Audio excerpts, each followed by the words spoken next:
আমাদের আজকের রেসিপি হলো আলু মটরের তরকারি। আমি মটর 4 ঘন্টা ধরে জলে ভিজিয়ে রেখেছিলাম।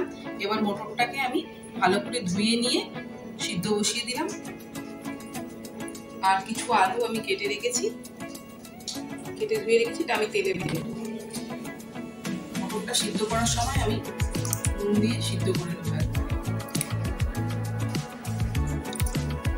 আর দিয়ে দেবো সামান্য পরিমাণ হলুদ।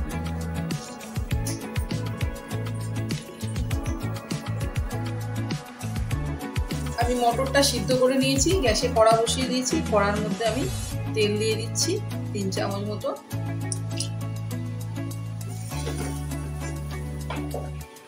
এর মধ্যে দিয়ে দেবো একটা শুকনো লঙ্কা 2 টুকরো করে, আর দিয়ে দেবো 1 চামচ মতো গোটা জিরে। এই যে আলুটা আমি কেটে ধুয়ে রেখেছিলাম, এই আলুটা এর মধ্যে ভেজে নেব। আর টমেটো আর আদা আমি কেটে ধুয়ে রেখেছি, এটাকে আমি পেস্ট করে নেব। জিরেটা আর লঙ্কাটা লাল হয়ে গেছে, আমি ওর মধ্যে আলুগুলো দিয়ে দিচ্ছি।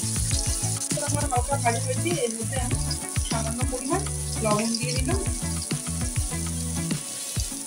আর দিয়ে দেবো একটু হলুদ। আর এদিকে আমি টমেটোটা আর আদাটা পেস্ট করে নিয়েছি, এর মধ্যে দিয়ে দেবো। মশলাটা আমি রেডি করার জন্য দিয়ে দিলাম সামান্য পরিমাণ 1.5 চামচ মতো হলুদ, 2 চামচ মতো লঙ্কার গুঁড়ো,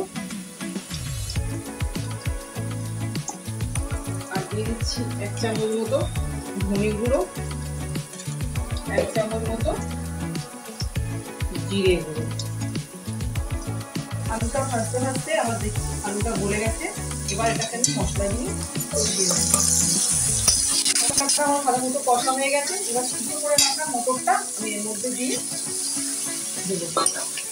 আমার মটর দিয়ে আলুটা মশলাটা দিয়ে কষা হয়ে গেছে। এবার আমি এর মধ্যে কিছু ধনে পাতা কুচি দিয়ে দেবো। তৈরি হয়ে গেল আমার আলু মটরের তরকারি।